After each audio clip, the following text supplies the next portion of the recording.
कैलियन की मना ने एलन की मना को पीछे धकेला, जिससे एक छोटी सी विस्फोटक टक्कर हुई और वे दोनों अलग हो गए। घोड़े डर के मारे एक दूसरे से पीछे हट गए और बैरन के दिल में अब भी बहुत दर्द था। फिर एलन ने कहा कि बंद दरवाजों के बावजूद हवा को पूरी तरह से रोका नहीं जा सकता। बैरन ने महसूस किया कि एलन पहले ही उसके शरीर की हालत देख चुका था। उसने एलन के शब्द दोहराए, पूछते हुए, हवा को रोका नहीं जा सकता। बैरन ने स्वीकार किया कि एलन कुछ हद तक सही था, क्योंकि वह मना का उपयोग नहीं कर सकता था। एलन ने सोचा, समस्या मना नहीं। उसे शक हुआ, क्या राजकुमार सच में अब तक नहीं जानता कि वह इसे क्यों नहीं चला पाता। राजकुमार का हाथ देखकर उसने सोचा, अगर उसे ये नहीं पता तो असली गड़बड़ कहीं और है। फिर जादूगर ने मुट्ठियां भींचते बैरन को घूरा। काइरोस परिवार जादूगरों से बदसलूकी करता है। ड्रैगन वंशज होते हुए भी वह महान जादूगर अकेला आया, उन्हें मूर्ख बनाने। अब वह यहाँ उस युवा राजकुमार के साथ बैठक में था, जो उसका पीछा कर पहुंचा था। जगह, एलन ने सोचा। फिर उससे पूछा, राजकुमार आखिर उसे क्यों देखना चाहता है। बैरन, जो अभी भी इतनी जल्दी हुई घटनाओं से अपनी सांसें संभाल रहा था, बोलना शुरू किया। उसे पता था झूठ बोला तो जादूगर भांप लेगा, इसलिए वह एलो से सच बोलने लगा। फिर भी घबराया था। बैरन घोड़े से उतरा और बोला, उसे एलो का नाम चाहिए। पर धीरे धीरे जादूगर के पास सीधे बढ़ा। उसने कहा, उसे लगता है कि जल्द उसकी जान खतरे में होगी। राजकुमार ने निष्कर्ष निकाला। बोलते राजकुमार को देखते हुए एलन ने सोचा, मैं तीसरे राजकुमार की हालत जानता हूँ। यह वही है जिसे सब नफरत करते हैं। चारों ओर दुश्मनों से घिरा राजकुमार। फिर उन दोनों के चारों ओर एक जादू किया गया, जिसकी गति से बैरन चौंक गया जब एलन अपने घोड़े से कूद पड़ा। ये एक मौन जादू था। बैरन ने सोचा, अभी भी जादूगर की बिना कुछ शब्द बोले जादू करने की क्षमता पर हैरान था। इसके बाद एलन ने राजकुमार से पूछा कि उसका असली उद्देश्य क्या है। क्या तुम बस इतना ही चाहते हो कि यह सब होने से रोका जा सके। एलन ने राजकुमार से पूछा, क्या तुम सच में असली वजह ही मिटाना चाहते हो। उसने फिर पूछा। राजकुमार बोला, अभी मैं सिर्फ इसे दोबारा होने से रोक रहा हूँ, कारण नहीं, बस। एलन युवा राजकुमार के उत्तर से हैरान रह गया। इसने आगे कहा कि वह वास्तव में समस्या के स्रोत को समाप्त करना चाहता है। उसने अंत में कहा कि लक्ष्य पाने के लिए अगर मुझे सिंहासन लेना पड़े तो भी चलेगा, बस ऐसा ही सही। अविश्वासी मुस्कान के साथ एलन ने सोचा, सिंहासन बस उसके मकसद तक पहुंचने का औजार है और वह खुद मरता राजकुमार है। सुजेनियन जैसे दिखने वाले राजकुमार को लक्ष्य पाने हेतु उसकी मदद चाहिए। यह आखिर निष्कर्ष एलन ने निकाला। यह सब जादूगर को बहुत दिलचस्प लगा और वह उछल पड़ा। फिर उसने फिर से निमंत्रण मांगा और राजकुमार से कहा, जो भी तुम्हारे पास है सब दिखाओ। बिना देर किए राजकुमार जादूगर के आगे घुटने टेक बैठा। उसने अपना परिचय दिया, कहा कि उसका नाम कैलियन रेन कायरस है और अपने नए गुरु को सलाम किया। एलन मेनेसिल ने महामिम का निमंत्रण स्वीकार किया। अपने सामने घुटनों के बल बैठे युवा राजकुमार को देखकर एलन ने मन ही मन सोचा कि वो उसकी जान बचाएगा। हम फिर यान के पास लौटते हैं, जो पिता से बात कर रहा है। वह पूछता है, क्या आपको पक्का है कि लोग नहीं जानते मैं कौन हूँ। ड्यूक जवाब देता है, सब संभाल लिया है, तुम फिक्र मत करो। यान कहता है, अगर पहचान हो जाती तो मैं यहाँ कभी रुक नहीं पाता। ड्यूक यान की पहचान पर बोलता रहा तो युवक को कुछ याद आया। तभी वह थोड़ा घबराया और उसने लिया नाम की किसी व्यक्ति के बारे में पूछा। उसने पूछा कि क्या वह ठीक है, जिससे उसके पिता का ध्यान उसकी ओर गया और उन्होंने तुरंत बोलना बंद कर दिया। उन्होंने जवाब दिया कि वह यान द्वारा छोड़े गए निचले परिवार की मुखिया के रूप में बहुत अच्छा कर रही है। ड्यूक उठे, अंगड़ाई ली और बोले, अगर यान लौटना चाहे तो वह कभी भी स्वागत है। आप भरकर उन्होंने कहा, लगता नहीं अब हम लंबे समय तक एक दूसरे से फिर मिलेंगे। यान ने सिर झुकाकर पूछा, किसकी बात। आखिर 3 महीने में तो हम फिर मिलेंगे ही ना। ड्यूक अपने बेटे की टिप्पणी से हैरान रह गया और उसने पूछा कि क्या वह सच में राजकुमार के सेवक का पद छोड़ने के बारे में सोच रहा है। यून गहरी सोच में डूबा रहा। सिर झुकाए हुए ही उसने जवाब दिया कि वह जल्द ही 15 साल का होने वाला है। उसके जवाब से उसके पिता हैरान रह गए और बस उसे देखने लगे।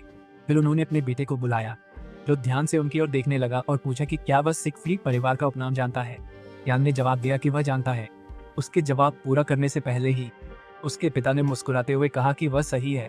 उन्होंने कहा कि उन्हें लंबे समय से कैरोस के हाथियों के नाम से जाना जाता है। वे सिंहासन को लेकर नहीं लड़े, पर जानते थे कि वे शक्तिशाली हैं। उन्हें पशुओं का राजा कहते थे, दूसरे जीव उन्हें छू न पाते।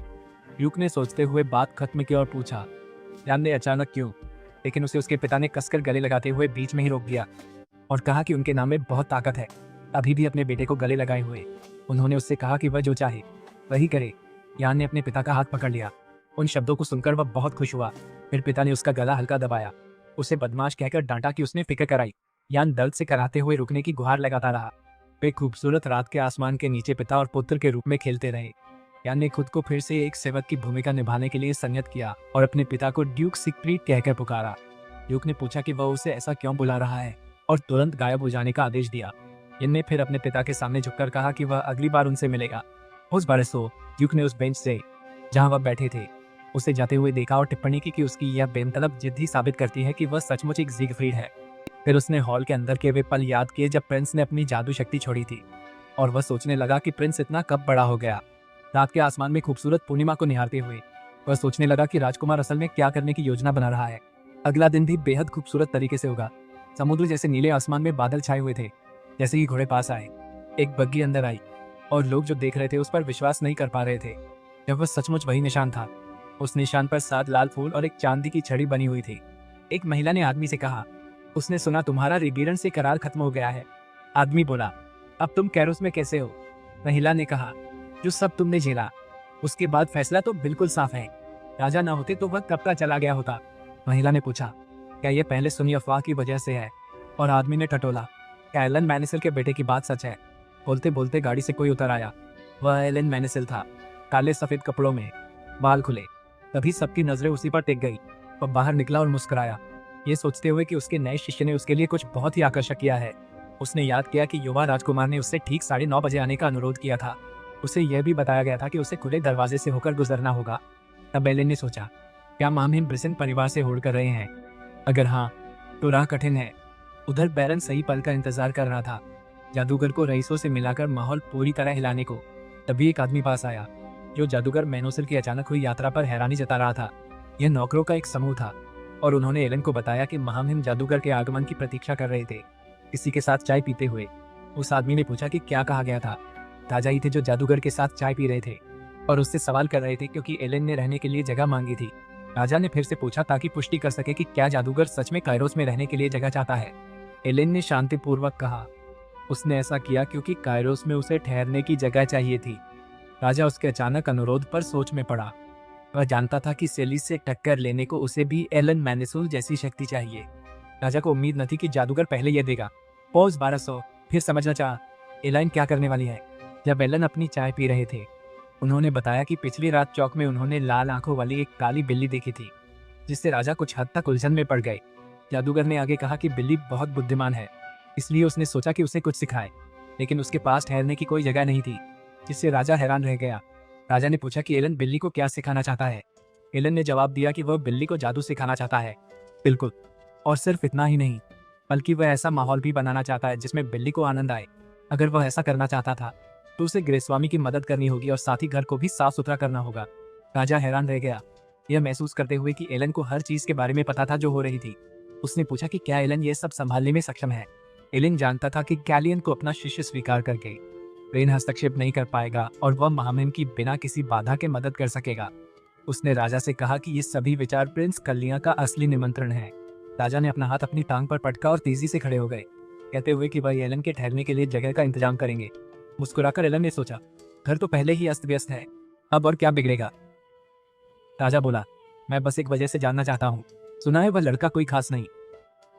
एलन चौंका, कोई खास नहीं, सच?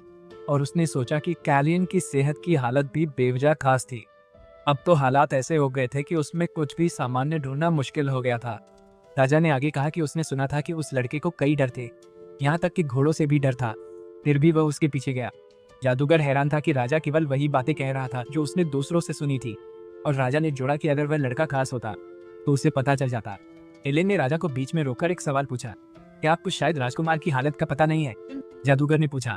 उसने ये पूछना जारी रखा कि क्या राजा जानता है कि राजकुमार कितनी ऊंचाई पर हैं? राजा ने जादूगर की ओर गंभीरता से देखा और एलन को अपना जवाब मिल गया। राजा को राजकुमारों के बारे में कुछ भी पता नहीं था। एलन ने कहा कि कभी कभी ध्यान जहर बन सकता है और उपेक्षा इलाज, लेकिन उसे अच्छी तरह पता था कि व्यस्त रहना सिर्फ एक बहाना है। जादूगर ने निष्कर्ष निकाला। राजा उस बात से जो उसने अभी अभी सुनी थी और जादूगर की साहसिकता से हैरान रह गया। उसने कहा कि वह एलन के अपने स्थान को न जानने के रवैये को कैलियन के मार्गदर्शक के रूप में चिंता का संकेत मानेगा। दरवाजे की ओर जाते हुए राजा बोला, इसे समझाना सच में बेकार है, पर मैं राजकुमारों को बहुत मानता हूँ, खासकर कैलियन, जो मुझे अत्यंत प्रिय है। उसने जोड़ा। दरवाजे का हैंडल थामते ही वह बोल उठा कि बात यही खत्म करे, पर पूरा कहने से पहले एलन ने उंगलियां चटकाई। तभी उनके चारों ओर मौन मंत्र लग गया और राजा चौंक उठा। अचानक कुछ सुनसान हो गया। एलन ने राजा का ध्यान आकर्षित किया और उसे टालमटोल बंद करने के लिए कहा। राजा ने पूछा कि वह क्या कर रहा है और शाही महल में जादू का इस्तेमाल कैसे कर पा रहा है। एलिन ने कल्याण के बारे में बातें समझाना शुरू किया। उसके होंठ सूखे थे, सांस फूल रही थी, त्वचा नीली पड़ गई थी, नाखूनों के नीचे बैंगनी रंग दिख रहा था। उसके कपड़े साफ दिखाते थे कि हड़बड़ी में ठीक किए गए थे। वे 1 महीने पहले तैयार थे, इसलिए उसने बहुत वजन घटाया होगा। वह खड़ा होना चाहा, पर शरीर उठ नहीं सका। आंखें बंद थी और फिर उसे सिर घूमने लगा। राजा एलन द्वारा बताए जा रहे अनेक तथ्यों से हैरान रह गया। एलन ने आगे कहा कि अगर राजा सिर्फ दर्शक बने रहे तो वह सब कुछ खो देंगे। एक नौकरानी यान के पास आई, जो राजकुमार के दरवाजे के पास खड़ा था। उसने बताया कि अभी दोपहर का खाना होने ही वाला था और प्रिंस ने अभी तक अपनी सुबह की चाय नहीं पी थी। इसलिए उसने उससे चाय ले ली और कहा कि अगर प्रिंस को खांसी आए तो वह सावधान रहेगा। वह कमरे में गया और देखा कि प्रिंस अभी भी अपने बिस्तर पर सो रहा था। राजकुमार बहुत थका हुआ लग रहा था और बहुत दुबला भी दिख रहा था। एलन ने सोचा कि पिछला दिन उसके लिए थोड़ा कठिन रहा था। जैसे ही एलन राजकुमार को जगाने ही वाला था, एलन अचानक उसके पीछे प्रकट हो गया और पूछने लगा कि क्या राजकुमार अभी तक नहीं जागा है। यान ने तब जादूगर की उपस्थिति को महसूस किया और पहले तो वह समझ नहीं पाया कि क्या हुआ था, लेकिन फिर चौंक कर उसने चाय की ट्रे हवा में उछाल दी और जादूगर को अचानक प्रकट होने के लिए डांटने लगा। उसने पूछा कि लॉर्ड मनेसल ऐसा कैसे कर सकते हैं, और एलन ने जवाब दिया कि उसने सुना था कि बिना अनुमति के अजनबियों को महल में आने की इजाजत नहीं है। तो तुमने टेलीपोर्ट किया क्योंकि तुम्हारे पास अनुमति नहीं थी, यान ने पूछा। इस पर जादूगर ने जवाब दिया कि यह एक दरार थी जो कहीं अधिक कठिन थी और वह बहुत कुशल था, जादू में कुशल। यान ने अपना संयम वापस पाते हुए उसे जाने के लिए कहा, क्योंकि राजकुमार की तबीयत ठीक नहीं थी। उसके वाक्य को पूरा करने से पहले एलन पास आ गया और पूछा कि क्या उसने उसे पहचाना नहीं। एलन ने कहा कि येन कुछ साल पहले रेवरेंड के पास आया था। क्या तुम्हें लगा कि मैं तुम्हें नहीं पहचानूंगा सिर्फ इसलिए कि तुम बड़े हो गए हो? एलो ने पूछा और उसने उसे बेबी एलिफेंट कहा, जिससे येन बहुत हैरान रह गया। उसे याद आया कि उसके पिता ने कहा था कि कोई भी उसे उसका बेटा होने का शक नहीं करेगा। चौंकने वाले भाव के साथ येन ने सोचा कि वह पकड़ा गया है, और वह भी काफी जल्दी। पॉज 1200। तभी राजकुमार उनकी बातचीत के बीच में जाग गया और पूछा कि वह कितनी देर सोया था। पॉज 1400। जवाब देने से पहले येन ने राजकुमार को बताया कि उनके पास एक मेहमान है। राजकुमार ने पूछा कि वह कौन है। जैसे ही वह उठकर बैठा और अपने कमरे में एलन को देखा, उसे शिक्षक कहकर बुलाया। एलन ने फिर राजकुमार को एक छोटी लाल थैली दी जिसमें कुछ था। राजकुमार ने उसकी गांठ खोलकर उसे खोला और पूछा कि यह क्या है। उसने कुछ छोटी गोलियां अपने हाथ में उंडेल ली, जबकि एलन ने उसे बिना भूले हर दिन खाने के लिए कहा। पैरों ने पूछा कि क्या ये दवा है, और एलन ने उसे बताया कि इस समय वह 2 समस्याओं का सामना कर रहा है। पहली समस्या यह थी कि प्रिंस अपनी मना को नियंत्रित नहीं कर पा रहे थे, और दूसरी यह थी कि उनका शरीर तेजी से वजन खो रहा था। राजकुमार ने टिप्पणी की कि बिना कुछ कहे भी एलन पूरी तरह समझ सकते थे कि उनके साथ क्या हो रहा है। एलन ने पूछा, क्या राजकुमार में आशीर्वाद की शक्ति है? राजकुमार ने हाँ कहा। बोला, इससे वह घाव भरता है और जादू से जुड़ाव पाता है। पैरोन को याद आया कि इसके बावजूद उसकी उपचार शक्ति भी गायब हो गई थी। पॉज 1200। जब उसे अपना हाथ घायल होने की याद आई तो उसने एलन से पूछा कि क्या उसके दिल में कोई समस्या हो सकती है। अब गंभीर होकर एलन ने पूछा कि क्या उसने कभी इसे एक अजीब संयोजन के रूप में सोचा है, जिससे राजकुमार गहरी सोच में डूब गया। पुराण ने कहा कि उसने सोचा था कि क्या आशीर्वाद की शक्ति ने उसके हृदय को मजबूत कर दिया है, क्योंकि मना और जीवन दोनों की उत्पत्ति हृदय में ही होती है। एलन ने उसके सवाल की पुष्टि की। बोली, आशीर्वाद की शक्ति सचमुच दिल को मजबूत बनाती है। फिर गंभीर भाव के साथ उसने कहा कि उसके आशीर्वाद की शक्ति गायब नहीं हुई है, उसका दिल कमजोर नहीं पड़ा है और उसकी मना अवरुद्ध नहीं हुई है। जिज्ञासा से राजकुमार ने पूछा, यह क्या है? एलन बोली, क्या तुमने कभी इसके बारे में सोचा? अगर सफलता का आशीर्वाद फेनियन गायब नहीं, कहीं और पूरी ताकत से इस्तेमाल हो रहा हो? एलन ने पूछा। युवराज एलन की बातों से हैरान रह गया और उसने सोचा कि आशीर्वाद की शक्ति इतनी प्रभावित हो गई है कि वह छोटी छोटी चोटें भी ठीक नहीं कर पा रहा है। होश 1200। फिर डर के मारे उसने एलन से पूछा कि क्या उसके शरीर में कोई जहर हो सकता है? आशीर्वाद न होता तो तुम कब के मर चुके होते, जादूगर बोला। होश 1200। यह सुन राजकुमार कांप उठा। एलन ने समझाया कि ऐसे घातक जहर का इलाज शरीर को तोड़ देता है और उसकी उपचार शक्ति अब लगभग अंतिम सीमा ही पर है। उस हाल में उसने मना चलाने की कोशिश की, इसलिए दिल ने उसे ठुकरा दिया। पारन चुपचाप बस सोचता रहा, इस शरीर में आखिर हो क्या रहा है? असल में कैलियन की हत्या हुई, पर बरन के उसके शरीर में आने से पहले ही उसे जहर दे दिया गया था। बरन गुस्से में सोच रहा था, यह अचानक बनी साजिश नहीं। फिर भी जो बच्चा वैसे भी मरने वाला था, उसे फांसी क्यों देनी पड़ी आखिर? एलन ने देखा किशोर राजकुमार गुस्से से जल रहा था। उसने सोचा, 14 साल के बच्चे में इतनी रक्त पिपासा नहीं होनी चाहिए, यह असल में है क्या? तभी एलन का विचार खत्म हुआ। बैरन बोला, यही प्रतिवेश है, और थैली से एक गोली निकालकर अपने हाथ में दिखाया। जादूगर ने कहा, ये जल्दी बना है पर असर करेगा। बैरन ने गोली हाथ में ली और जिज्ञासु नजर से एलन को देखा। फिर बोला, अगर मैं जहर और उसका उतार दोनों साथ खा लूं तो तुम इस पर क्या कहोगी? गोली को ऊंचा उठाते ही एलन युवा राजकुमार के सवाल पर हैरान हुआ। उसने कहा, प्रतिविष लेने के बाद भी अगर जहर भी पियोगे तो असर सिर्फ कुछ देर टलेगा।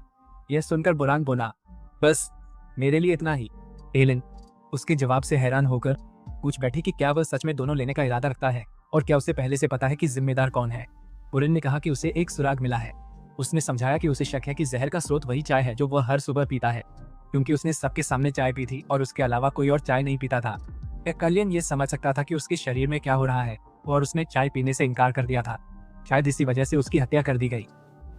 बैरन को लगा कि उस शरीर को हासिल करने के बाद स्थिति बदल गई थी, इसलिए उसे यकीन नहीं था कि अगली बार उसे खत्म करने के लिए कौन से तरीके इस्तेमाल किए जा सकते हैं।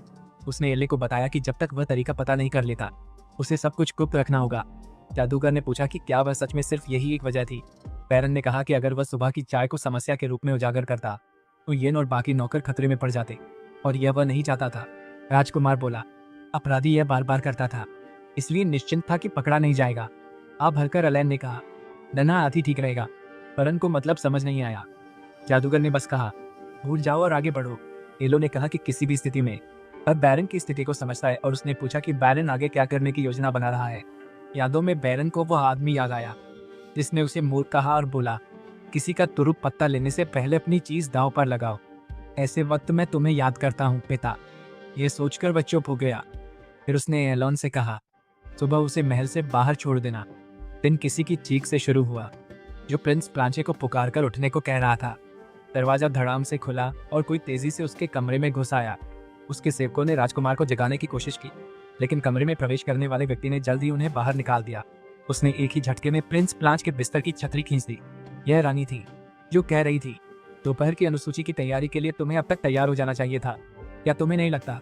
उसने अपनी बात पूरी की। प्लांचे अपने बिस्तर पर बैठ गया, बिना कमीज के, थका हुआ सा दिख रहा था। रानी शराब की तेज गंध से चौंक गई। उसने पूछा, चौक के समारोह में शराब वर्जित होने पर भी क्या तुम अब भी संभल नहीं पाए? शांत प्लांच ने बिस्तर के पास रखा पानी का गिलास उठाया और बोला, तुम यहाँ क्यों आई हो? उसने उससे कहा कि बस जवाब दो और चली जाओ, जिससे रानी इतनी गुस्सा हो गई कि उसने अपना होंठ काट लिया।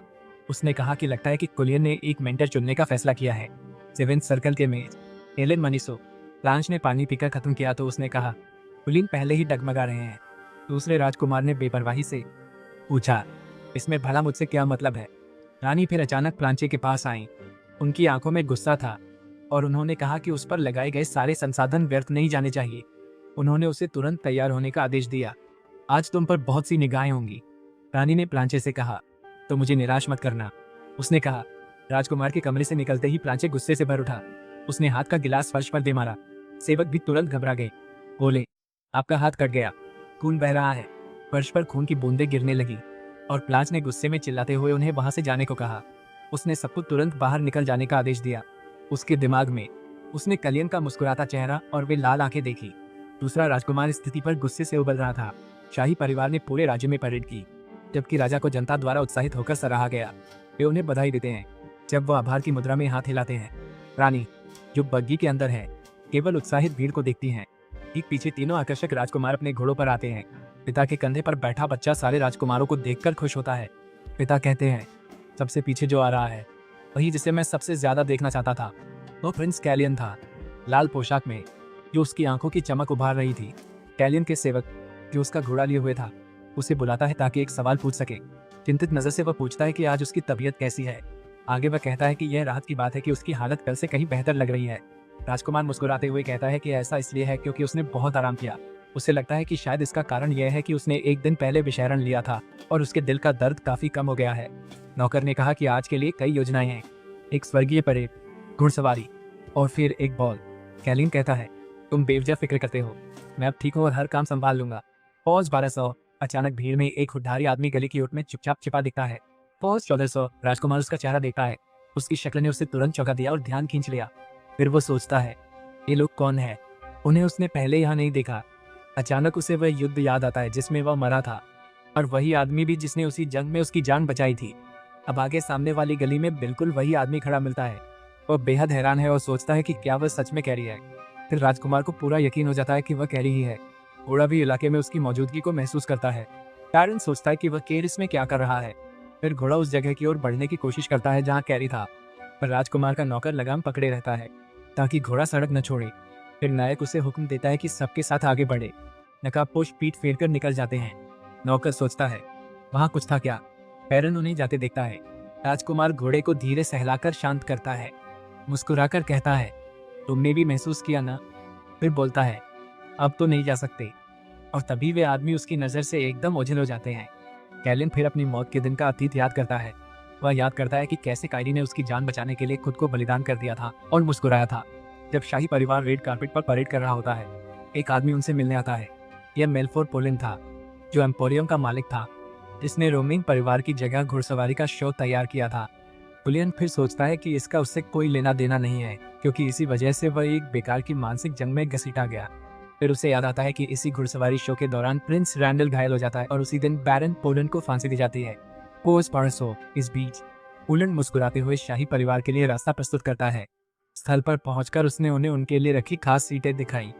राजकुमार ने चारों ओर नजर दौड़ाई तो वहीं झूमर दिखा। उसे अचानक याद आया, यही झूमर प्रिंस रैंडल पर गिरने वाला है। उसे यह अजीब लगता है कि राजा और पाबले शूरवीरों की मौजूदगी के बावजूद पहरेदारों ने इतनी बड़ी वस्तु की जांच नहीं की थी। नाइट कोर की बात पर उसे परेशान कमांडर कुलियन याद आता है। फिर वह मुस्कुराकर सोच में डूबता है। कुलियन उन्हें ले चलता है और वह सोचता है, क्या उसे जिंदा छोड़ दूं?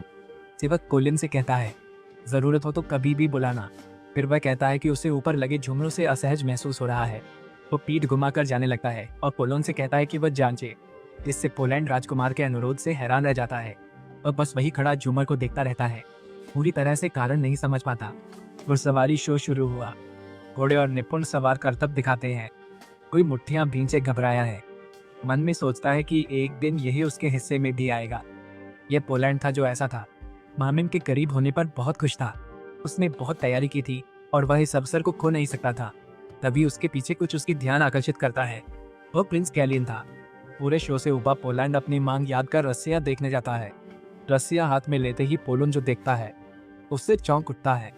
रस्सी सच में बेहद जर्जर थी, टूटने के बस कगार पर। इसी क्षण टूटती। वह सोचता है कि अगर प्रिंस ने उसे चेतावनी ना दी होती तो क्या होता। निश्चित ही जो कुछ भी होता, वो पोलैंड की किस्मत को हमेशा के लिए तय कर देता। जब वह प्रिंस को देखता है तो वह खुद से सवाल करता रहता है, आखिर वह पहले से ही रस्सी के बारे में कैसे जान सकता था। पोलान ने सोचा कि राजकुमार जानता है कि उसके जैसा आदमी राजा को अपने पक्ष में करने का मौका कभी नहीं छोड़ सकता। वह स्थिति को समझने और अपने लिए सबसे अच्छा चुनने के लिए पर्याप्त सूझबूझ रखता है। उसने निष्कर्ष निकाला। फिर भी वह सोचता रहा, रोमीन परिवार की नज़र में बारन इतना खतरनाक दुश्मन क्यों है। अभी उसकी नज़र दूसरे राजकुमार पर गई। वह चौंक उठा, क्योंकि प्लांचे उससे नज़र नहीं हटा पा रहा था। उधर प्रिंस प्लांचे हमेशा वाली निगाह से अब बस उसे ही देख रहा था। प्लांच उसे औकात में रहने को कहकर कीड़ा बोलता है। पौज 1200। उधर भ्रमित प्रस्तोता खुशी खुशी अपना शो भी जारी रखता है। ऊपर शाही परिवार के बॉक्स में माहौल तब तनावपूर्ण होने वाला है जब प्लांचे कहता है कि कैलिन की मां के गंदे खून की बदबू से उसे उल्टी आने लगती है। पौज 1200। सभी लोग प्लांचे की बात सुनते हैं और इससे बहुत हैरान हो जाते हैं। ये बात तो राजा का भी ध्यान आकर्षित कर लेती है, जो आमतौर पर राजकुमारों की बातों की परवाह नहीं करता। दूसरा राजकुमार प्लांचे की बातों से बहुत हिल गया लगता है, लेकिन असल में वह एक दुष्ट मुस्कान देता है, क्योंकि प्लांचे ने सबसे खराब समय पर बोलकर सब कुछ बिगाड़ दिया था। उसे नहीं लगा था कि प्लांचे इतना काम आएगा। फिर राजा मुड़ा और मामला किले से पर छोड़ दिया, यह देखने को कि वह चेहरे ढकने वाले पंखे के पीछे कैसे निपटती है। किले से घबराई है, सोचती है कि उसने प्लांचे पहले पहना था। वह उसे आंखों के कोने से गुस्से भरी नजरों से देखती है और राजकुमार इस सब में बिल्कुल शांत नजर आता है। यह बात रानी को हैरान कर देती है, जो सोचती है कि उसने यह सब जानबूझकर किया। इतने सारे मौकों में से आज ही होना था। अफवाहें तेजी से फैल गई कि दूसरे राजकुमार ने राजा की उपस्थिति में अस्वीकार्य शब्द कहे। लोग चिंतित हैं, क्योंकि अब वे प्लांच का खुला समर्थन नहीं कर सकते। कॉलियन ने मेज की वफादारी पा ली है, इसलिए वह सिंहासन का अगला वारिस चुना जा सकता है। तो लोग चुप नहीं बैठ सकते। समर्थन किसे मिलेगा, तय करने का पल पास है। शो बिना हादसे खत्म हुआ। रैंडल उस दुर्भाग्यपूर्ण हादसे से बच गया और राजा ने प्लांचे की धृष्टता व बेदबी पर उसे नहीं डांटा। कैलिन को लगता है कि अब यकीनन सब कुछ उसके पक्ष में है, पर सेलिस शांत रहती है, जबकि उसकी योजना टूट चुकी। रानी को निहारते हुए वह सोचता है, क्या असली खेल उसी ने रचा। तभी अचानक उसके भीतर पिछले जीवन की यादें उमड़ आती हैं। एक आदमी बैरन से पूछता है, अभी टाले हादसे के बारे में क्या सोचते हो? बैरन कहता है, शायद यह 3 राजकुमारों में से एक को हटाने की चाल थी। वह पूछता है, और कौन बचा? आदमी चुप रहता है। वही उसका भाई है, जो उसे शर्त लगाने बुलाता है। बैरन कहता है, वह कई बार हार चुका है और उसे पता नहीं वह कितना उधार है। शतरंज खेलते हुए उसका भाई इशारा करता है। वह पूछता है, क्या तुम्हें नहीं लगता हादसे का सीन रचा गया था? जैसे साफ साफ कोई बता रहा हो कि निशाना शाही परिवार था।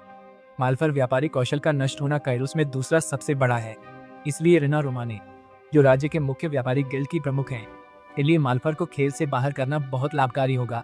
राजकुमार अपने सेवक से पूछता है कि पोलैंड के व्यापारियों के संघ का सबसे महत्वपूर्ण व्यवसाय क्या है। यान जवाब देता है कि वे अपनी हीरे की खानों के लिए जाने जाते हैं। फिर कैलिन को उसका जवाब मिल गया। पोलैंड के हटने के बाद रोमन हीरे के व्यवसाय को अपने हाथ में ले सकते हैं। राजकुमार ने पोलैंड की जान बचाने के बाद पीछे हटने का फैसला किया था, लेकिन अब वह उससे हुई परेशानी का बदला लेने वाला है। इस बीच कहीं पोलैंड डर के मारे कांप रहा है। फिर वह नौकर से कहता है कि दिन भर की बाकी तय मुलाकातें हटा दे। यह सुनकर नौकर चौंकता है, क्योंकि वह बॉल छोड़ नहीं सकता था। वह प्लांचा की धृष्टता पर नकली हैरानी जताता है। फिर नौकर क्या करे, वो पूछता है और कहता है कि इसी कारण मालिक आज बिल्कुल भी नहीं आएगा। इसी बीच सभी सामंत महल को साफ सुथरा कर रहे हैं ताकि उत्सव जारी रह सके।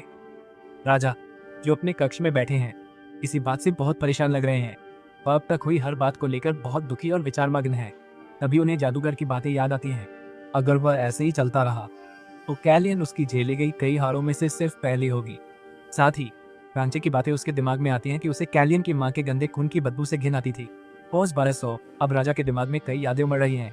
पॉज 1200। वह एक लाल बालों वाली औरत थी जो उसका नाम पुकार रही थी। वह कैलियन की मां थी, जो कभी किंग रोमेन की पत्नी थी। वह अपनी मृत्युशैया पर थी। कोई व्यक्ति राजा के कक्ष में दौड़ता हुआ आता है और उसे चौंका देता है। वासल कहता है कि रानी अभी मुलाकात का अनुरोध कर रही है। इसके साथ ही रानी कमरे में प्रवेश करती हैं और राजा की ओर बढ़ती हैं। एक नौकरानी खटखटाते हुए कहती है कि वह मैडम के लिए चाय तैयार करेगी। रानी सोचती है कि क्या उन्होंने कोई मेहमान बुलाया है, क्योंकि उन्हें इसकी जानकारी नहीं थी। राजा अपना हाथ उठाते हैं और अपनी नौकरानी से कहते हैं कि चाय की आवश्यकता नहीं है। वह कहता है रानी ज्यादा देर नहीं रुकेगी। रानी चिढ़ जाती है।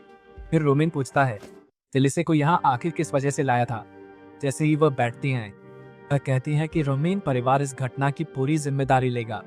यह सोचकर कि वह प्लांचे की गलती के कारण खुद को नीचा दिखाएंगी, उन्होंने निश्चित ही अपने बेटे की प्रतिष्ठा को प्राथमिकता देने का फैसला किया होगा।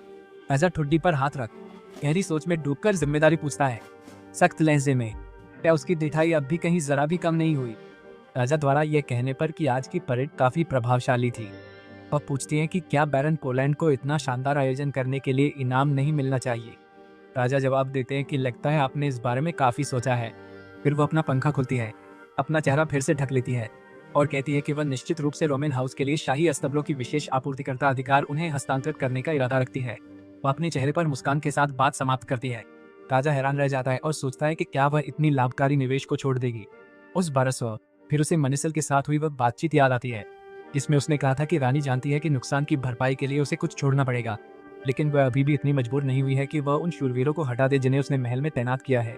पॉज 1200। जादूगर आगे कहता है कि वह एक ऐसा प्रस्ताव तैयार करेगी जिसे वह उचित इनाम मानती है। जैसे ही वह ऐसा करे, उसे बता देना कि महाराज आंख मूंद सकते हैं, जादूगर ने कहा। फिर राजा सहज होकर टांग पर टांग रखता है और बोलता है, लांच, आज रात हम दोनों साथ ही सीधे बॉलरूम में आएंगे। इससे रानी एक साथ बहुत हैरान और खुश हो जाती है। पॉज 1200 मुस्कान के साथ वह कहती है कि वह इस व्यवहार से बहुत प्रसन्न होंगे। पॉज 1200 समझौते के अनुसार रोमेनी और प्लांचे साथ साथ बॉलरूम में प्रवेश करते हैं। बैरन पोलैंड को शाही अस्तबलों का एकमात्र आपूर्तिकर्ता नहीं बनाया गया। सब जानते थे ये सेलिस की चाल थी, बेटे की इज्जत बचाने को। सोचो, इस घर को ऐसा गहरा झटका लगा कि रूह तक हिल गई। रानी प्लांचे की गलती की कीमत चुका रही है। इसका मतलब है कि कैलिन अब इतना बड़ा खतरा बन चुका है कि वह रानी पर कार्रवाई करने का दबाव डाल सकता है। कैलिन के कक्ष में और उसका सेवक इयान हैरान है। उसके कमरे में उपहारों का ढेर लगा है। उसने कहा कि लोग पक्ष बदलने में बिल्कुल भी हिचकिचाते नहीं हैं। उस 1200 जबकि उसका सेवक पूछता है कि इन उपहारों का क्या किया जाए। राजकुमार बस प्लांचे और रोमेन का प्रभाव कम होते देखकर संतुष्ट है। फिर वह कहता है कि वह अपने पदक्रम में किसी हाल में गद्दारों को जगह नहीं देना चाहता और आदेश देता है, आर्क ने एनक्लेव और पोलैंड से आई चीजें छोड़कर बाकी सब अभी वापस लौटा दो। कक्ष से निकलते हुए वह जोड़ता है कि भेजने वालों की सूची बनाना मत भूलना। जाते समय उसकी नजर एक खास तोहफे पर पड़ती है जो उसका ध्यान खींचता है। एक बहुत बड़ा, बहुत चमकीला लाल रत्नों से जड़ा हार। ये न सिर्फ राजकुमार को बल्कि उस कमरे में मौजूद सभी जागीरदारों को भी हैरान कर देता है। फिर वो पूछता है कि क्या यह घोड़े का हार है। उसने कहा कि यह काफी विशिष्ट है और पूछा कि क्या यान ने कुछ बताया, और उसने जवाब दिया कि उसने बस इतना कहा कि युवा स्वामी को कौवा पसंद है। वह एक अप्रत्याशित उपहार था। उसने सोचा, घोड़े के लिए रत्न और स्वामी के लिए कुछ नहीं। उसे लगता है कि उसकी परीक्षा ली जा रही है। उपहार मानना मतलब उसे जीवन ऋण चुकाने देना। फिर वह दूसरा खजाना, इस बार राजकुमार को भेजकर एहसान निपटा मानेगा। लेकिन युवक हल्की मुस्कान के साथ सोचता है, यह इतना आसान नहीं और खुद को पूरी तरह मुक्त समझेगा। वह केवल एक गहने से संतुष्ट नहीं होगा। उसने अपने सेवक से कहा कि हार की कीमत पता करो और पिम को पैसे भेज दो। फिर पूछा कि क्या वे इसे खरीद रहे हैं, और राजकुमार ने कहा कि वे इसे नहीं खरीद रहे हैं क्योंकि यह अनोखा है। मांसाहारी पौधे की ओर इशारा करते हुए उसने कहा कि मौलिकता का इनाम उसे जाता है। इयान ने यह देखने के लिए उठाया कि उपहार किसने दिया है, और वह आर्कने एनक्लेव से था। राजकुमार हैरान होकर कहता है, जादूगर और उनकी सौंदर्य की समझ। जब वह पढ़ने के लिए एक कागज उठा रहा था, उसके नौकर ने कहा कि यह काफी दुर्लभ है और यहाँ कुछ निर्देश दिए गए हैं। यह जादुई फूल मरते ही चमकदार पराग छोड़ता है, हेर्बोलॉजिस्टों में मशहूर। पहले राजकुमार को उपहार का मतलब समझ नहीं आया, फिर उसके दिमाग में बात बैठी और वह ऐसे मुस्कुराया मानो सब समझ गया। इसे दुनिया में दुर्लभ माना जाता है। तब उसका सेवक पूछता है, क्या इसे एनक्लेव लौटाएं? राजकुमार कहता है, नहीं, इसे यही रखो। नौकरानी कमरा सजा रही होती है कि युवक को सो जाता है। तभी पीछे से यान की चीख सुनकर नौकरानी चौंककर मुड़ती है और ध्यान उधर चला जाता है। यान ने पूछा कि सब कुछ ठीक है या नहीं, और उसने जवाब दिया कि हाँ, बस उसके हाथ से फिसल गया था। चाय का कप गिर गया था, गिरा और सारी चीजें जमीन पर फैल गई थी। यान ने एक नौकरानी से कहा कि गंदगी साफ कर दे, और जब राजकुमार के कपड़े साफ किए जा रहे थे, उसने देखा कि चाय फूल पर गिर गई थी। सफाई करते समय फूल का एक हिस्सा चाय के तरल से ढक गया था। यान पूछता है कि क्या इससे पौधे को नुकसान नहीं होगा। राजकुमार जोर से कहता है, नहीं, बिल्कुल चाय में जहर नहीं है। यह सुनकर दासी चकित होती है। वह सबको कहता है, कमला वही रहने दो, मुझे वह पसंद है। उधर दो आदमी घोड़ों पर चलते हैं। एक दूसरे को व्यस्त दिनचर्या से थोड़ा समय निकालने के लिए धन्यवाद देता है। राजकुमार और जादूगर ने कहा, वो इनकार नहीं कर सकता। युवक जान जोखिम में डाल रहा था। तब जादूगर बोला, उसे अंदर से ज्यादा बाहर रहकर खुशी मिलती है। राजकुमार भी तुरंत मान गया। वह कहने वाला था कि यह उसका पहला मौका है, लेकिन वह वाक्य बदल देता है और कहता है कि वह बस थोड़ा मजा ढूंढ रहा था। उसे याद रखना चाहिए कि अब वह कैलियन है, पेरन नहीं। वह मगे से पूछता है कि क्या उसने सच में महामहिम की अनुमति इस यात्रा के लिए ली है। मगे ने कहा कि अनुरोध अब तक उसके पास पहुंच जाना चाहिए। पैरन को मगे के किए पर कोई हैरानी नहीं है और वह खुद को उतना ही दोषी मानता है जितना वह है। उसे याद आया कि एक बार वह यान से चुपचाप निकलकर उस जादूगर के साथ गया जो कहता है कि वह उसका शागिर्द था। राजकुमार खुश होकर बोला, इसे मैं तारीफ मानूंगा। मनासिल ने पूछा, क्या तुम प्रतिवेश अब भी नियमित लेते हो? पैरन फिर बहुत गंभीर भाव के साथ मगे की ओर देखता है और कहता है कि हाँ। इसके अलावा उसने आज सुबह एक डोज ली थी और अब वह खुद को काफी बेहतर महसूस कर रहा है। इतना कि जहर देने वाला अब घबराने लगा है। जैसे ही वे जाल में कदम रखेंगे, सारी चीजें अपनी जगह पर आ जाएंगी। राजकुमार ने निष्कर्ष निकाला। जादूगर ने कहा कि वह उसकी रचनात्मकता की सराहना करता है। शायद उसे कभी उसकी जरूरत ही नहीं थी। और राजकुमार मुस्कुराते हुए कहता है कि ऐसा नहीं है। उसने कहा, जादूगर के भेजे उस इंटरेस्टिंग तोहफे बिना यह सब मुमकिन न था। फिर वे चलते चलते राज्य की एक खास जगह पहुंचे और घोड़े रोक दिए। जादूगर घोड़ा मोड़कर उल्टी दिशा में करता है। वह कहता है, मैं वहां अभी जाता हूँ, तुम्हें यहीं अकेला छोड़ रहा हूँ। वह सोचता है शिष्य के साथ जाए, पर चाहे तो उसे अकेला भी छोड़ देगा। राजकुमार हुड से पर खींचकर कहता है, उसे यकीन था जादूगर समझेगा। मैनेसिल बताता है, कनानशा सड़क की जादू की दुकान पर आकर उससे वहीं मिलो आज ही। वह काम खत्म करे तो वहीं। घोड़ा एड़ लगाते राजकुमार कहता है, मैं वहीं मिलूंगा।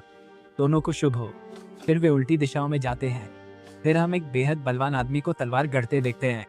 राजकुमार तलवार चेहरे के आगे थामता है। उसमें उसकी लाल आंख झलकती है। घोड़े पर निकलकर वह सोचता है, अब इतना काफी लगता है। वह तलवार म्यान में रखता है और कहता है, मेरी खास ऑर्डर वाली तलवार बनने तक मैं अभी इसी तलवार से आराम से काम चला लूंगा। लोहार की दुकान से थोड़ा आगे एक अंधेरी गली में खड़े होकर वह सोचता है कि अब यहाँ से आगे बढ़ने के लिए उसे सिर्फ जानकारी चाहिए। सिक्रेटिया पूरे महाद्वीप में अन्य देशों से जानकारी प्राप्त करने के लिए एक नेटवर्क बनाए रखता है। हालांकि ये जासूस केवल जानकारी इकट्ठा करने का ही काम नहीं करते। प्रत्येक एजेंट वर्षों की कठोर प्रशिक्षण प्रक्रिया से गुजरता है ताकि वह एक उत्कृष्ट हत्यारा बन सके। और उन हथियारों के नेटवर्क को बनाने वाले कोई और नहीं बल्कि किंग देवई हैं, जो बैरन के पिता हैं, यानी राजकुमार का पूर्व स्वरूप। वो अपने चेहरे को अच्छी तरह से हुड से ढकता है और आगे बढ़ता है। अंधेरी गली में यहाँ उसे दो आदमी दिखते हैं जो नशे में लग रहे हैं।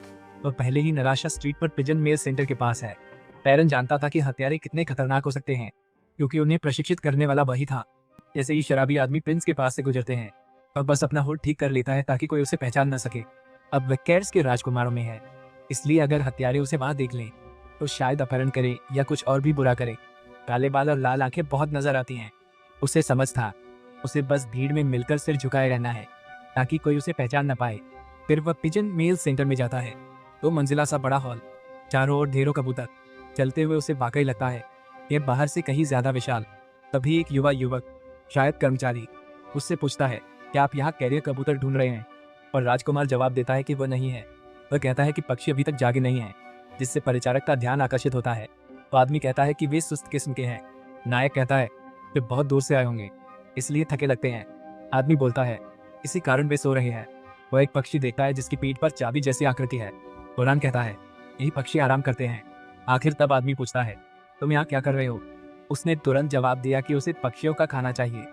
आदमी ने कहा कि वह सही जगह आया है, लेकिन पलक झपकते ही अटेंडेंट ने राजकुमार पर हमला कर दिया, जिसने अपनी छुरी से युवक की टोपी का एक टुकड़ा उसकी गर्दन के पीछे से काट दिया।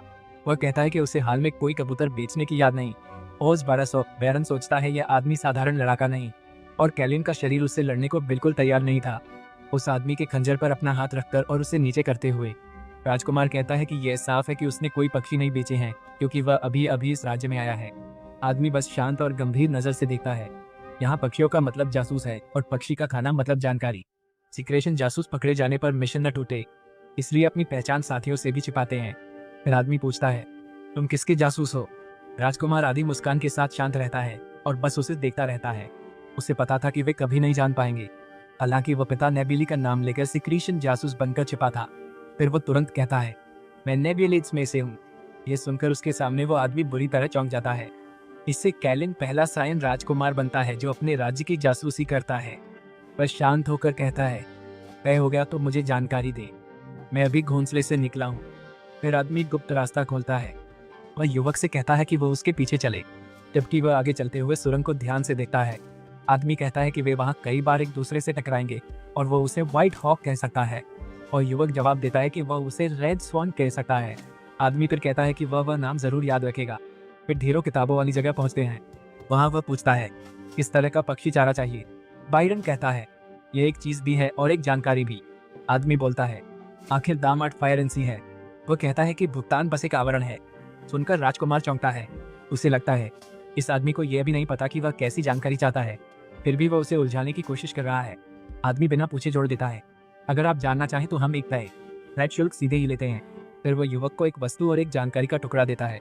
कागज लेते हुए वह उसे खोलता है और पढ़ना शुरू करता है और पूछता है कि क्या उसे यकीन है कि यही सही स्थान है। व्हाइट हॉक तब कहता है कि यही एकमात्र जगह है जो उसकी मांग को पूरा करती है, और फिर प्रिंस उसे उसकी मदद के लिए धन्यवाद देता है। जैसे ही वह जाने वाला था, उस आदमी ने उसे सावधान रहने के लिए कहा। यह उसकी ध्यान आकर्षित करता है, क्योंकि वह आदमी ऐसा नहीं लगता था जिसे दूसरों की भलाई की परवाह हो। फिर हॉक कहता है कि यह जगह बिल्कुल भी सुरक्षित नहीं है। फिर दरवाजा खोलते हुए प्रिंस उससे सहमत होता है। इस जगह की सारी खतरनाक चीजों में मुझे यकीन है कि तुमसे ज्यादा खतरनाक कुछ नहीं है, व्हाइट हॉक ने सोचा। बुरान। फिर राजकुमार अपनी मंजिल तक पहुंचने के लिए आगे बढ़ता है। पुल के पास, जिसे उसे पार करना था, कुछ लोग पुल के आगे रास्ता रोककर खड़े थे। वह सोचता है, वे यहाँ क्या कर रहे हैं? वह बिना दिखे निकलना चाहता है, मगर तभी उसका घोड़ा किसी चीज से चौंक जाता है। राजकुमार उसे थामकर शांत करता है, क्योंकि डरने की कोई वजह नहीं थी। फिर उस समूह में से एक आदमी युवक के पास आता है। वह कहता है कि मृतक अपनी अंतिम यात्रा पर जा रहे हैं, और अगर उसे जल्दी नहीं है तो उससे एक पल रुकने के लिए कहता है। प्रिंस नहीं समझता कि वह मृतकों से क्या मतलब है, लेकिन नदी की ओर देखकर उसे एहसास होता है कि यह एक विदाई समारोह है। अपने घोड़े से उतरते हुए वह कहता है कि वह इंतजार कर सकता है और वह मृतकों की उनकी अंतिम यात्रा में बाधा नहीं डालना चाहता। हर राष्ट्र के पास मृतकों को विदाई देने का अपना तरीका होता है। साइरेशियन मानते हैं कि आत्माएं लाल फूल बनकर नदी के किनारे धारा के साथ जाती हैं, और उनके गुजरते समय पुल पार करना उन्हें सही पथ से भटका देता है। मेरे देश सिकेडिया में हम मृतकों के शोक में कब्रों पर सिनिस्टार फूल चढ़ाते हैं। सिनिस्टार्स की सफेद पंखुड़ियां सूर्योदय पर मुझाती हैं, फिर रात के आसमान के नीचे बैंगनी खिलती हैं। वे इस बात की याद दिलाते हैं कि जीवित और मृत दिन और रात की तरह हमेशा के लिए अलग रहेंगे। यह अनुष्ठान सिक्रिश के लोगों को अपने प्रियजनों को अलविदा कहते समय संतोष प्रदान करता है। पैरन ने धैर्यपूर्वक लोगों के अनुष्ठान समाप्त होने का इंतजार किया, और अपनी सोच में उसने यह भी सोचा कि क्या उसके भाई ने भी उसकी कब्र पर सिनिस्टार फूल रखा था, या शायद उसने उससे पहले आर्क्स टेम्पस का इस्तेमाल किया होगा। राजकुमार ने सोचा। फिर उसके मन में यह विचार आया कि शायद वो एक खोई हुई आत्मा है जिसे गलत रास्ते पर ले जाया गया। जिस आदमी ने उसे सही वक्त तक रुकने को कहा था, वो उनके काम खत्म होने पर धन्यवाद देता है और कहता है, अब तुम अपने रास्ते जा सकते हो। फिर युवक बस देखता है, बिना बोले। वो अपने घोड़े पर सीधे चढ़ता है, सोचता है कि जो भी पहले हुआ सचमुच अब वह काइरोस का राजकुमार है। फिर वह अपनी टोपी हटाता है और उस आदमी से कहता है कि अब आत्माएं शांति से यात्रा कर सकती हैं और वे शांति से विश्राम करें। आदमी उसका चेहरा देखकर हैरान रह जाता है। फिर राजकुमार अपना रास्ता जारी रखते हुए पुल पार करता है। इसी बीच आदमी उसे जाते देखता है। तभी कोई और वहीं उसका ध्यान खींचकर आखिर रस्म पूरी करवाता है। वह पूछती है कि क्या उसके साथ कुछ हुआ था, और वह कहता है नहीं, वह हसन था, ज्वालामुखी का उच्च मजिस्ट्रेट, वही आदमी जो बुरान की मृत्यु का कारण बन सकता था जब वह सिक्रेटिया का प्रिंस था। फिर वह हुड हटाकर साथी से कहता है, जिससे बात हुई वह भला आदमी ही लगा। बुरन सोचता है, अब तक हर दुकान पर सस्पेनियन ही लिखा था। सस्पेनियन नाम की सराय के ठीक सामने रुककर वह बोलता है, यह सच में बहुत अजीब है। आखिरकार जो जासूस कहते थे कि सिरिस सस्पेनियन अनुयायियों से भरा है, गलत नहीं थे। वे सराय में जाता है। एक आदमी उसे भीतर बुलाकर स्वागत करता है और कहता है, आपके लिए मेज लगाऊं? युवा राजकुमार बोलता है, जरूरत नहीं। वो ऊपर इशारा कर कहता है, चौथी मंजिल पर काम है। आदमी जवाब सुनकर चौंक जाता है, गला भर आता है। फिर वह मानकर दरवाजा खोल देता है और उसे अंदर आने देता है। भीतर जाने पर वही आदमी राजकुमार को रास्ता दिखाता है और राजकुमार उसके पीछे पीछे चलता है। फिर वह आदमी एक दरवाजा खोलता है और उसे शुभ समय की शुभकामनाएं देता है। कल्याण फिर एक पूरी तरह से खाली कमरे में प्रवेश करता है, जिसमें केवल मेज और कुर्सियां हैं। फिर वो दीवार पर लगे एक कोट रैक को देखता है, जिसमें एक अतिरिक्त विवरण है। फिर उसे व्हाइट हॉक से खरीदी गई जानकारी याद आती है। ये सिरिस की शाही राजधानी में आपराधिक गतिविधियों के केंद्र का स्थान था। राजकुमार कोट रैक को पकड़ता है और उसे बाईं ओर घुमाकर यंत्र को सक्रिय करता है। ये तंत्र कोट रैक के पास गुप्त दरवाजा खोलता है और 2 मंजिला इमारत में चौथी मंजिल तक ले जाने को कहता है। वहां जाने का पासवर्ड यही है, यानी ऊपर की मंजिलें सिर्फ मुखौटा हैं, असली जगह नीचे छिपा एक तहखाना है। सीढ़ियां उतरते हुए वह सोचता रहता है कि जिसे वह ढूंढ रहा है वह तीसरी मंजिल पर स्थित जुए का अड्डा नहीं है जहाँ छोटी रकमों की बाजी लगती है, बल्कि वह है जो और भी नीचे छुपा हुआ है। पौज 1200। फिर प्रिंस एक दरवाजे तक पहुंचता है और धीरे धीरे उसे खोलता है। वहाँ आदमी एक दूसरे से जोरदार लड़ाई कर रहे हैं। यह एक लड़ाई का अखाड़ा लग रहा था और वहाँ बहुत से लोग लड़ाई देख रहे थे। यही वह जगह थी जहाँ राजकुमार जाना चाहता था। भीड़ जोर जोर से मांग करती है कि वे एक दूसरे के साथ और दयालुता से पेश आएं, क्योंकि उन्होंने ज्यादा स्नेही व्यक्ति पर दांव लगाया था। फिर उद्घोषक चिल्लाता है कि उनके पास एक विजेता है, इराड की एक और जीत। सौम्य भुगतान पर्चियां जल्द ही वितरित की जाएंगी और जिन्होंने सफेद पर दांव लगाया था, इनाम लेना न भूलें, एंकर कहता है, और हारे आदमी को रिंग से घसीटकर बाहर ले जाते हैं। भीड़ उसे गाली देती। कोने में खड़ा राजकुमार सोचता है कि तेज गन से हवा घुटन भरी हो गई है और वे चीखे जो अपनी मान्यता छोड़ चुके हैं। पॉज 1200। इतना घिनौना दृश्य है, राजकुमार ने निष्कर्ष निकाला जब उसने उस अराजकता को देखा। फिर एक आदमी बैरन के पास आकर ध्यान खींचता है और कहता है, तुम भुगतान करना भूल गए। बैरन आदमी को पैसे देता है। जो फिर एक परिचारक को बुलाता है कि वो उसे टेबल 27 तक ले जाए। एक बहुत ही खूबसूरत महिला नीले बालों और लाल ड्रेस में उसकी ओर आती है। वो उसका बाजू पकड़कर इशारे से पीछे चलने को कहती है और उसे लगता है शायद वह बोल नहीं पाती। फिर तभी औरत घूमती है। कैलियन उसका कान देखता है। राजकुमार बिल्कुल सन्न रह जाता है, क्योंकि उसका कान काटकर बिगाड़ दिया गया था। ऐसा नहीं लगता कि वे ये कपड़े अपनी मर्जी से पहन रहे हैं, और उनके गले में जो ट्रैकिंग कॉलर है, यह राजकुमार ने देखा। वह सोच में डूबा था, समझ रहा था कि उन पर लगातार निगरानी है। तभी उसने उसे कोहनी मारी। उसने पहले उसकी ओर और फिर तुरंत ट्रे की ओर इशारा किया, जैसे पूछ रही हो कि क्या वह दाम लगाना चाहता है। बैरन अपनी जेब में हाथ डालता है, सोचते हुए कि शायद उसे दाम लगाना चाहिए। मैं भी उनकी धुन पर नाचूंगा जब तक मुझे यहाँ अपना मकसद न मिल जाए, उसने सोचा, और ट्रे के काले हिस्से पर पैसे रख दिए। ऐसी जगहों पर नियम बहुत सरल है। अपने पैसे लड़ाकों पर लगाओ और जीतने वाले पक्ष को दोगुना मिलता है। अगर तुम 3 लगाओ तो 6 लेकर जाओगे। अगर तुम 6 लगाओ, 6 मिले तो 12 हो जाते हैं, और अगर जीतते रहो तो और भी ज्यादा। फिर उद्घोषक रात के 10वें मुकाबले के विजेता की घोषणा करता है, स्टील लेग्स के पैंथरिन। एक बार फिर उद्घोषक घोषणा करता है कि भुगतान पर्चियां जल्द ही वितरित की जाएंगी। जिन्होंने काले पक्ष पर दाम लगाया था, कृपया अपने इनाम राशि लेना न भूलें। तभी हैरान है क्योंकि ब्रेन के 3 फायरिन 1536 में बदल गए थे। लोग मेज पर रखी उस धनराशि को देखते हैं और आपस में फुसफुसाते हैं। बैरन फिर सोचता है कि वे यहाँ पैसे के लिए नहीं हैं। रात का अंतिम मुकाबला, 4 गुना जीते। हाँ, बिल्कुल सही, उद्घोषक ने कहा। सबका इंतजार आखिर खत्म। आज एक खास मुकाबला, सफेद और चमका रेजिंग हैमर, काली और अटल, न थकने वाला चुनौती करता अनशेकेबल। राजकुमार ने उसे पहचानते ही गहरा झटका खाया। वो तुरंत निशब्द रह गया। याद में कल्याण उस आदमी को कहते देखता है, मैं अखाड़ों का लड़ाका था, पैसे के लिए दूसरों का खून बहाने को मजबूर। फिर मेरी छोटी बहन मर गई और उसी दिन मेरी तकदीर बदल गई। फिर उद्घोषक चिल्लाता है, देवियों सज्जनों, अभी आप सबके सामने पेश है। आदमी लड़ाई को तैयार होता है। कोई पूछता, कैरी, शूरवीर बनोगे? वह कहता, शूरवीर नहीं, मेरे राजकुमार, मैं तलवार हूँ। मेरी इच्छा है कि मैं आपकी तलवार बनूं। उसने अपने सीने पर हाथ रखते हुए जवाब दिया। बैरन को अपना प्यार याद आया। जीवन का वह आखिरी पल जब उसने उसे अपनी तलवार उठाने और हार न मानने के लिए कहा था। फिर रिंग में किरी का ऐलान होता है और उद्घोषक उसे डेमन आई कहकर बुलाता है। तुरंत ही युवा राजकुमार अपने सिक्के उठाता है और रखता है।